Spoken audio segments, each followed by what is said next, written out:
This show is part of the Head Stuff Podcast Network. Welcome, gather round the fireside and listen to a tale of Fionn MacCumhaill, Cuchulainn, Deirdre of the Sorrows, Gráinne Wail. From giants right down to fairies, of both the trooping and solitary, and those who are sometimes scary. Anything goes by the fireside. Yeah.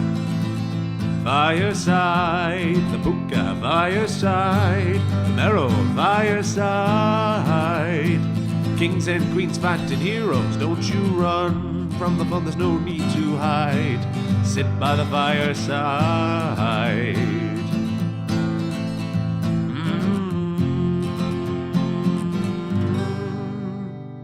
Fireside.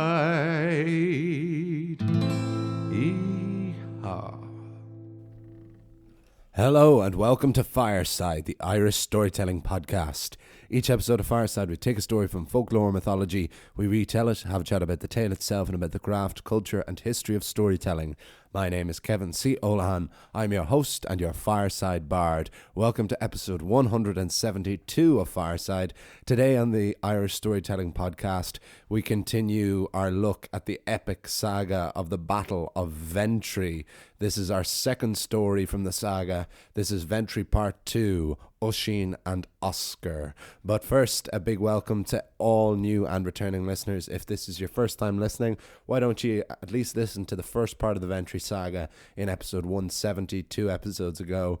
And if you like that, why don't you head right back to the very, very beginning to see what we've been building up to on Fireside over the last 3.5 years, particularly our look at the Fionn cycle from around episode 14 or so, which deals with the same characters we're dealing with here in the Ventry saga and all of their original stories, to contextualize it a little bit more. But that, of course, is not necessary. These stories can be taken out of context. But if you are a returning listener, thank you so much. And if you are a returning listener, I hope that these characters we're meeting again is as rewarding and as fun for you as it is for me to be with Fionn MacCumhaill and Oisín and Osgar and all the boys of the Fianna once more. If you want to support the podcast, you can do so in numerous ways. You can, of course, just tell a friend about the podcast, spread the good name of Fireside. You can support it by following me on Instagram at FiresideBard. You can email me at thefiresidebard@gmail.com if you're not on social media and want to get in touch for any business inquiries or even just to say hello. And if you really want to support the podcast, you can do so by buying my poetry book, Garden Sea, a neo-myth of home. You can buy that in physical form on paperback from the Head Stuff website, and you can buy it in Kindle version from Amazon. All the links are in the description below in the show bio there. And the final way is you can join Head Stuff Plus over at headstuffpodcast.com, where for as little as €5 a month, although you can pay more if you want, you can gain access to bonus material, not just for Fireside, but for all of the podcasts on the Head Stuff Podcast Network, and they are growing each and every month. So those are all the hard sells out of the way. Where am I in the world today? I am recording this episode from the Gold Coast in beautiful Queensland in Australia. I'm staying in Coolangatta, is that it? Yes, Coolangatta in a city in Queensland in the Gold Coast. We're in the middle of a stretch. Tonight is show 9 of 12 in a row, 9 shows across 8 days. So we had a day off in Canberra last week, and then we've been in this run of 12 shows in a row. So we're in the thick of it now, but coming towards the end of it, and we're now in one place for a few days. We're staying in the Gold Coast, which is one of my favourite places in Australia. It is absolutely beautiful here. And went to Byron Bay yesterday for the first time ever, which is one of the most stunning beaches I've ever seen, and just an incredible atmosphere there. And it's winter over here. Now, of course, an Australian winter is still better than an Irish summer most of the time. But it was absolutely a beautiful time to be in Byron Bay because it was so quiet. And it was a Saturday afternoon that we were there. So we spent a couple of hours there. Then we had the show here in Coolangatta last night in Twin Towns. And now we're playing in Hota tonight in the Gold Coast Arts Centre in Surfers Paradise. which is a magnificent theatre that I can't wait to play and to go into Surfer's Paradise again. So that's where we are in the world, and now that we have a few days, haven't got a day off for a little while, but even just being based in Gold Coast for 4 days means that we're not traveling during all the days, so I have some time now today to crack out recording a couple of episodes of Fireside here, which is where I am and is what I am doing right now. And the story for this week is our next story from the Battle of Ventry, and this is where we get, the first part was of course the story of the King of the World, Dara Dun, and how this battle came about and why there was this need to invade Ireland. Ireland is this last spot on the map to be proclaimed the true king of the world and to defeat Fionn MacCumhaill of the Fianna. But of course, neither Fionn MacCumhaill nor any of the Fianna really were present in the first episode. Certainly none of the ones that we have encountered before. We encountered Con Critter and Glas McThravan, the traitor turned ally, but we haven't yet encountered any of the people we know. Fionn, Oscar, Oisín, Conan Whale, any of these characters that we met so many times in the Fenian cycle. But that is all about to change, and we will chat more about it afterwards. But this is Ventry 2, Oscar and Oisín on Fireside.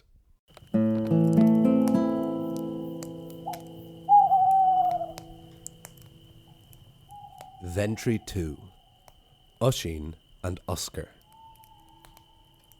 When Dara Dun, king of the world, called together all his armies to conquer the final corner of the map, he set his sights on Éire.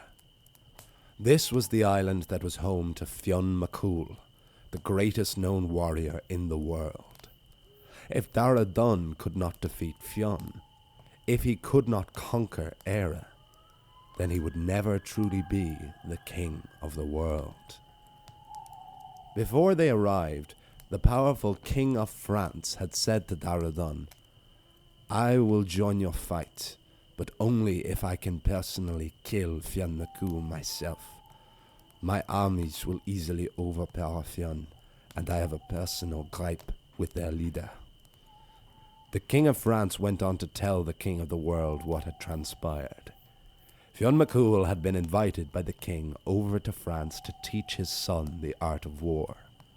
For a year and a day, Fionn trained the Prince of France in hand-to-hand, sword and spear, and also hunting, fishing, and battle tactics. However, while he was there, the Queen of France fell in love with the all-too-impressive Fionn MacCumhaill, as in fact did the princess. And when Fionn left France after a year and a day, both the princess and the queen left with him to pursue their love. Losing both his wife and daughter to the same man was understandably a lot for the King of France to take, and he swore there and then that he would have vengeance on Éire and on Fionn MacCumhaill. The armies of the King of the World had landed at Ventry Harbour, just outside what is now the perfect village of Dingle in County Kerry. They had been told to land there by Glas McThravan, who had been exiled from Ireland by Fionn MacCumhaill. The Fianna were camped far away from Ventry, but Fionn had stationed sentries at every port and cove on the island in case of just such an attack.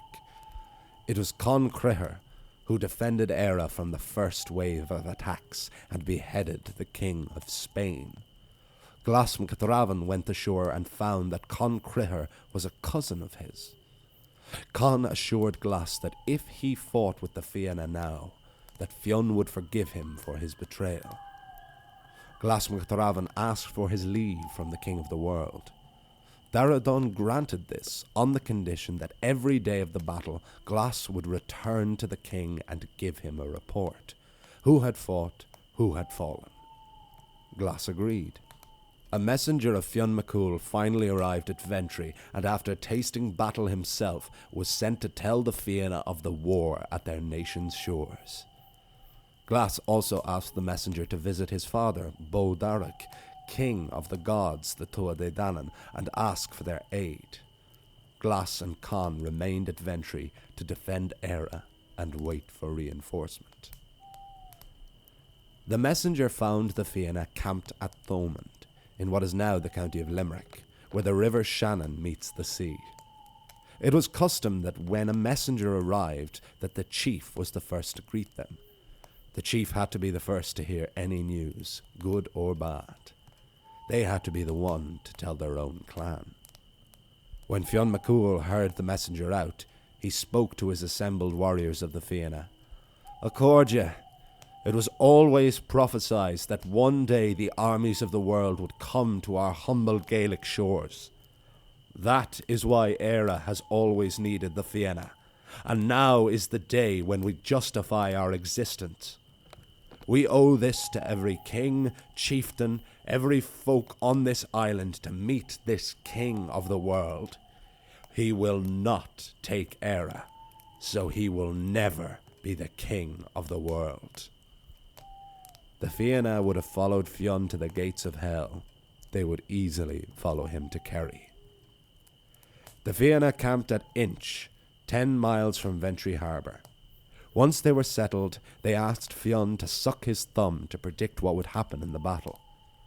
Fionn MacCumhaill had burned his thumb while cooking the salmon of knowledge, and every time he sucked it, his thumb gave him the knowledge of the world.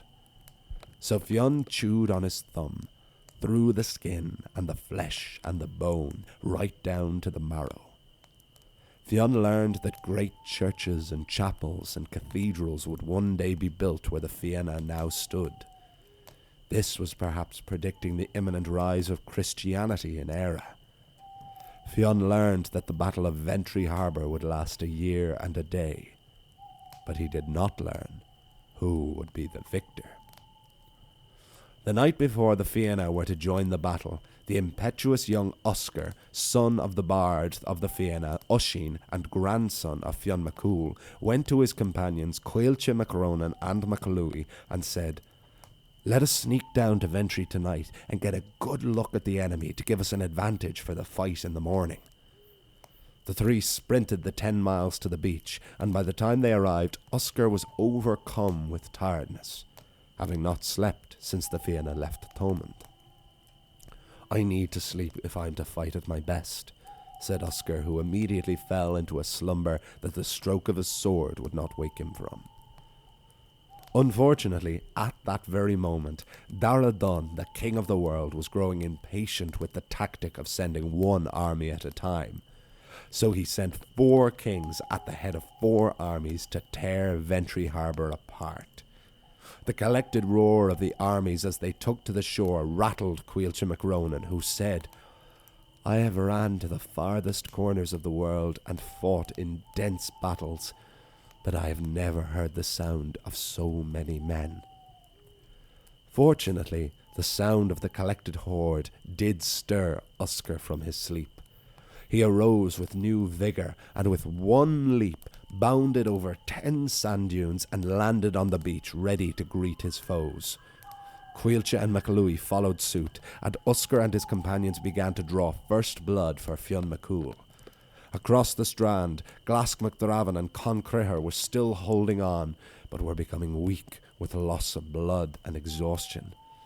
However, when Glass and Con heard the battle cry of Oscar, it made them feel like it was the first day of battle once again. They cut their way through and joined the grandson of Fionn MacCumhaill. The Fianna had arrived, and together that day, Oscar, Caoilte, MacLuhy, Con and Glask MacDravan cut the heads from nearly 1,000 men. By morning, Fionn and the Fianna finally arrived at Ventry. Oisín asked his father if the Fianna would fight as an army or individually. Fionn said, "We must make the enemy think we are few in number. Therefore, we will fight in single combat until the end. Then, we will fight as one and finish off the armies of the world."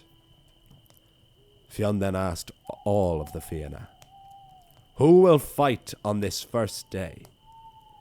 A chieftain named Dubban MacMurrough answered, "I will fight, along with my clan, the Mammonians."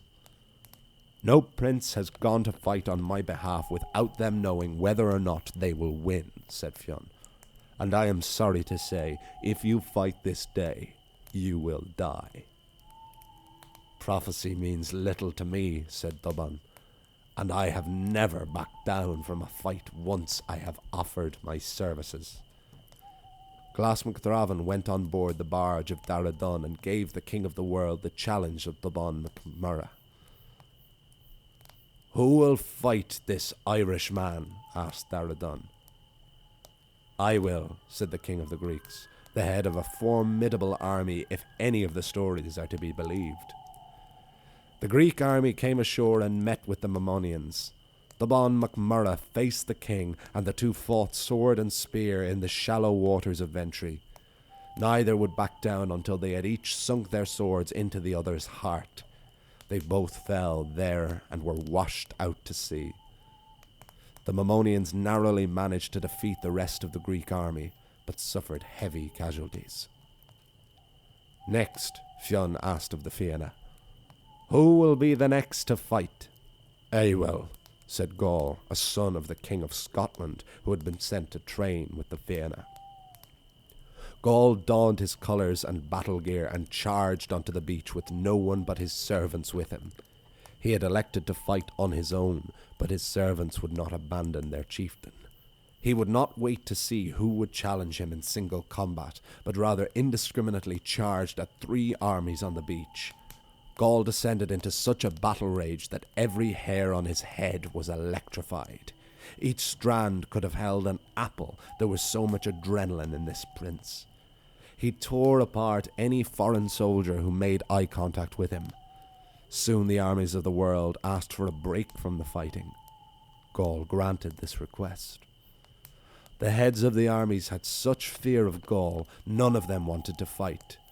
But they decided that it was best that the kings and chieftains fought him to spare the lives of as many of their own infantry. This noble act only went so far, as Gaul easily cleared the head of every king and chieftain before wiping out every other soldier who did not flee the beach and clamber back onto their boats. Next, Fionn MacCumhaill asked of the Fianna, who will be the next to fight? I will, said Oisín. Oisín was the bard of the Fianna. He was the man of words. He was not the fighter his father was. He was not even the fighter his own son was. But Oisín was still a warrior of the Fianna, and demanded his chance to fight.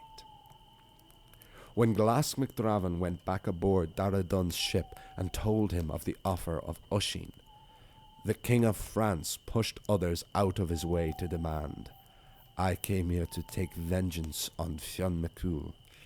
He took my daughter. I will begin by taking his son. The armies of France went ashore and met Oisín at the head of Clan Boscna, the ancestral clan of his father Fionn and grandfather Cúil. Oisín came face to face with the King of France. They began to fight. Oisín defended himself well, but the king was clearly the better fighter and was quickly overpowering him. So Oisín's son, Oisín, joined his father and cut the King of France in the leg, and the king did the same to Oisín's son. Then 2 more of Oisín's children, Achdach and Ulach, they also wounded the king, but he wounded them in return. Eventually, the King of France was fighting his own against 16 warriors of Clan Boscna, but was still very firmly holding his own. Clearly, this was a foe worthy of the Fianna, worthy of Fionn MacCumhaill. But the king wasn't interested in slaying any member of Clan Boscna. He wanted the head of Fionn MacCumhaill's son. The king charged forward and swung his sword, which sliced the throat of Oisín. Fionn's son gave out a cry so loud it pierced through the sound of man and steel and wave and carried across the strand to the ears of Osgar. Osgar was the greatest fighter of the Fianna, second only to his grandfather Fionn. When he heard the unmistakable cry of his own father Oisín, a voice that had read him stories and sang him songs his whole life, Osgar said, "Not while I am breathing will any man make my father make that sound. No animal or machine before or since could match the unstoppable force through which Oscar cleaved through the armies of Ventry as he made his way to his father. Soon the men realized there was no chance of stopping him, and they began to jump out of his way. There was now a clear path between Oscar and the King of France. The king turned and saw the resemblance. This was also the blood of Fionn. But the king also saw blood in Oscar's eyes, fire in his eyes, a look no human should have to give or receive to another. The King of France could not break the gaze of Oscar. The look blinded him. It rotted his brain. And like mad King Sweeney, the King of France took flight from battle, away from his people, and went to a place north of Ventry known as the Vale of Wild People, where all the insane go. When Darrell Dunn heard of the gruesome end of the King of France, the King of the world felt like the King of nothing. The legends were true. The Fianna were a force to be reckoned with. Darrell Dunn would have to rethink and re-strategize if he was to have a hope of defeating Fionn MacCumhaill. As for the Fianna, they butchered the last of the French soldiers and celebrated the victory of the day. Oisín embraced his son and thanked him for saving his life. But the Fianna could not celebrate too much. They were winning, but they were still suffering heavy losses, and they were still heavily outnumbered by the armies of the world. How much longer could they hold on? As long as it takes, said Fionn MacCumhaill. To be continued.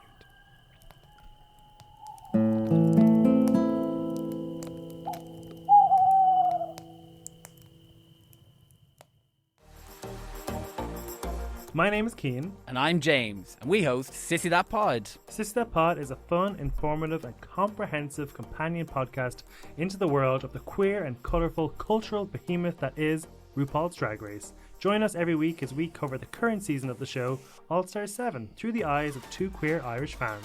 Or scour through our back catalogue wherever you get your podcasts or on headstuffpodcast.com to check out the other seasons we've covered. But for now, start your engine. It's time to crown an ultimate queen.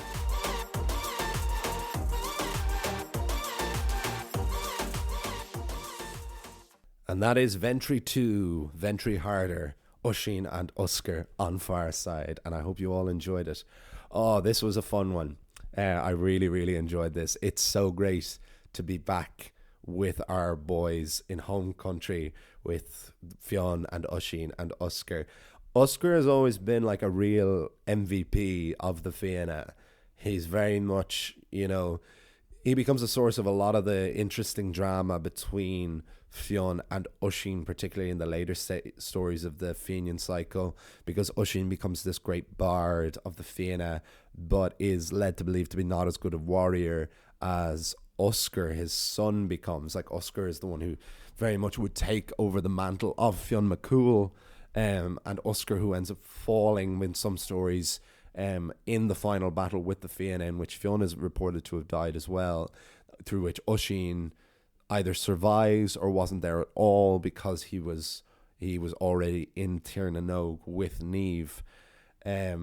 But Oscar has supporting roles, and sometimes very good supporting roles in some of the stories, but he doesn't really have a tale of himself in the way that, you know, Oisín has his birth tale, and obviously Fionn has many tales himself. So it's really nice that even structurally this episode could be dedicated to a fight that Oscar fights. And I was happy with this one because in the version of the Battle of Ventry that I am adapting from, which is this Poems of Oisín, Bard of Erin and the Battle of Ventry Harbour by John Hawkins Simpson, which is a translation from the Irish.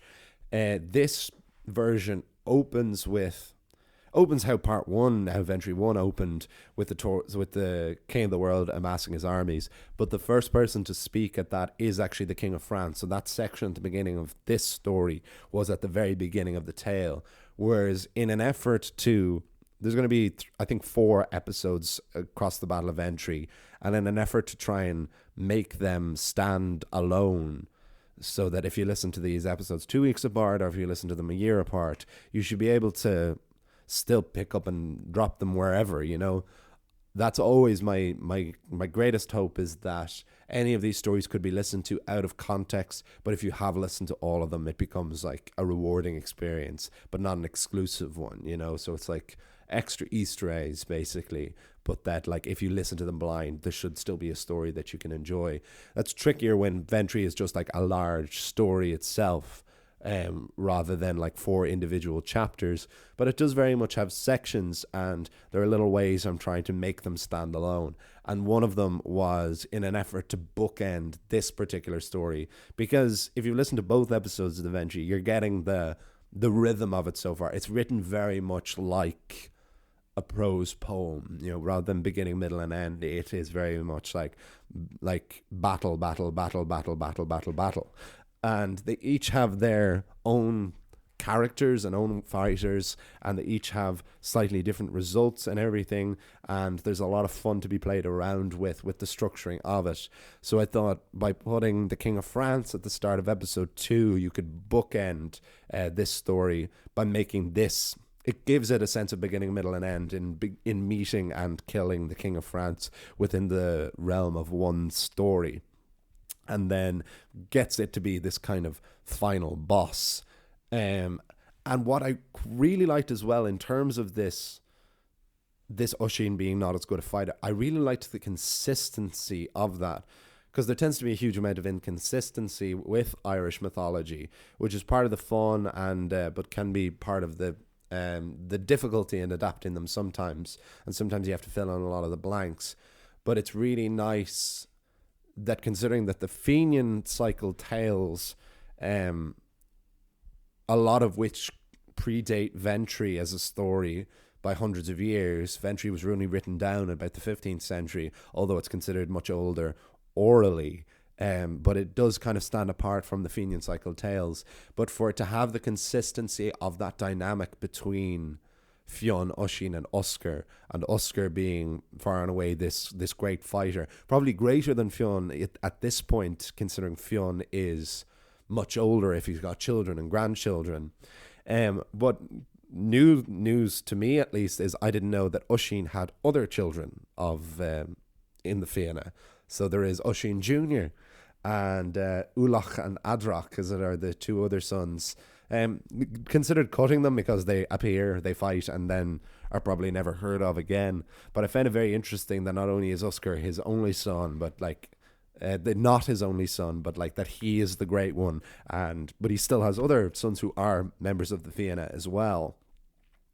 So we get this incredible image of Oscar coming to his father's aid, to the King of France, who he doesn't cut his head off like everyone else does to every other person in this story. A lot of cutting off of heads in the Battle of Ventry, but he just scares him.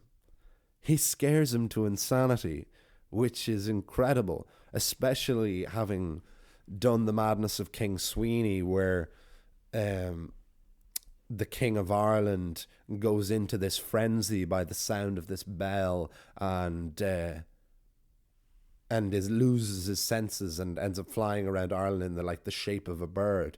That this is just a thing that can happen to people, and this happens to the King of France. He becomes so scared of the approaching Oscar by the rage and the fire in Oscar's eyes that he loses his senses and goes to a place north of Ventry known as the Vale of Wild People. There is a place there that has its Irish name, and this is supposedly where all insane people go. I must check back with the story of the King of Sweeney to see if this was a spot on Sweeney's travels, and if there's any crossover here between the now mad King of France. He even seems to have the same method. You wonder, is it just directly lifted or directly referencing the story of King Sweeney that he seems to fly away? It doesn't specifically say it is in bird form, but it does say he flies from battle and doesn't stop until he reaches this vale.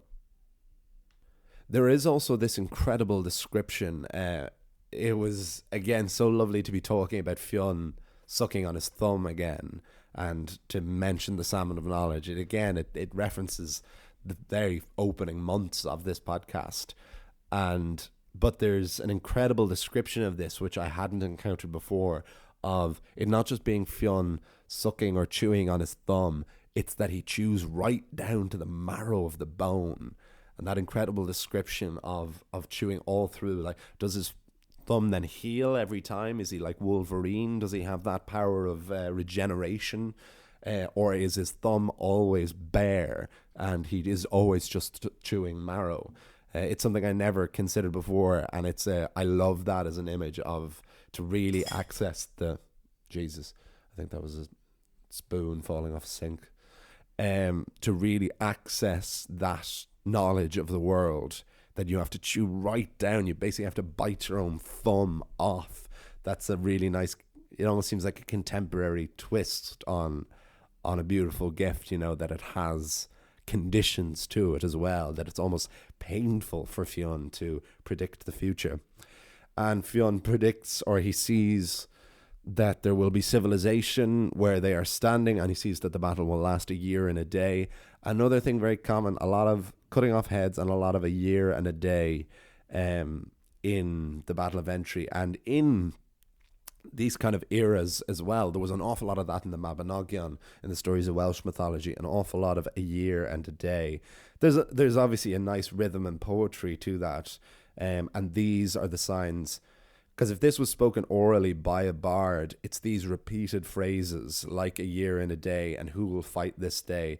These were mnemonic devices for these bards to be able to remember these hours and hours of material as they recited them to crowds.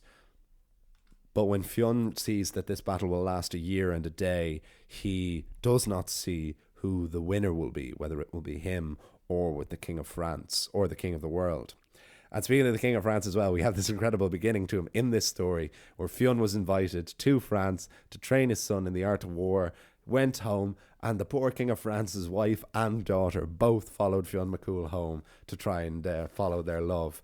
Like, that is a burn for the poor old King of France, to lose your wife and your daughter to the same man, to the same Paddy who you invited over to just teach your son a bit of fighting. It is a blow, so I understand the King of France wanting to take vengeance. And look whatever happened to him. He got so scared, he went mad and turned into a bird like Sweeney. And with that, we will wrap up the story of Oscar and Oisín and Oscar in Ventry Part 2. A really great one to finally be back with the Fianna. I hope you all enjoyed it. Yeah, I think we've got about 2 more stories of Ventry to go. So we'll have a folk tale next week. Next week we will have a story called The Tailor and the Three Beasts. It's our second story about a tailor. It was the first time in the history of Fireside I read a story and I went, have I done this one before? And I went, no, I had done the story of the sprightly tailor, not the Tailor and the Three Beasts. Although they have similar attributes, I'm interested. It's like the tailor seems to be a very interesting stock character in folklore, of this like incredibly lucky, incredibly brave and audacious character. Which I guess is description you may be able to associate with all tailors, or certainly tailors at the time. But I look forward to telling that one, The Tailor and the Three Beasts, and then after that we'll have another story about Ventry. So I hope you're all enjoying it. Please, as always, let me know what your thoughts are. Follow me on Instagram at FiresideBard. Email me at thefiresidebard@gmail.com. Order my book, Garden Sea, at headstuff.org or on Amazon. The links are all in the description below. You can ship it in paperback all around the world. And thank you for those who keep buying it each and every week. It warms my heart so much. And I hope you're all enjoying it. Please let me know what you think of it and think of the work. That's always great to hear as well. Follow me, subscribe to Headstuff Plus. We got there. Subscribe to Headstuff Plus at headstuffpodcast.com. All of those links are in the description below. I'll see you all. You'll hear me all next time. And remember, wherever you are and wherever you go, you can always join me by the fireside. This show is part of the Headstuff Podcast Network, a hub for the creative and the curious. Shows are produced in association with Headstuff and the Podcast Studios Dublin. Find out more or become a member at headstuffpodcasts.com.